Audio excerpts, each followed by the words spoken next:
ভিক্ষা করে খেতে রাজি আছি, কোনোদিন আর কিস্তিতে টাকা উঠাবো না। আর কিস্তির শেষ ফলাফল ভিক্ষুক, ওটা আল্লাহ বলেছে, ওটা নবী বলেছে। কিস্তির শেষ ফলাফল কি? ভিক্ষা চাওয়া। ওকে ধ্বংস হতেই হবে, তার টাকা বেড়ে যাওয়ার কোনো পথ নেই। আব্দুল্লাহর একটা বক্তব্য আছে, আমি পূর্ণ বুঝতে পারি না, তবে একটু বলছি। টাকার গতি হলো তাকে বিনিময়ে চলতে দিতে হবে, এটা হলো তার গতি। বিনিময় কি?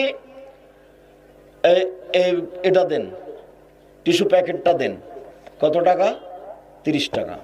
তো 30 টাকা দিলাম আর এটা নিলাম, তার নাম বিনিময়। বিনিময় ছাড়া টাকা চলতে পারবে না। যদি বিনিময় ছাড়া চলে তাহলে টাকার ক্ষমতাকে নষ্ট করা হলো। এটা গরু কত টাকা? 50,000।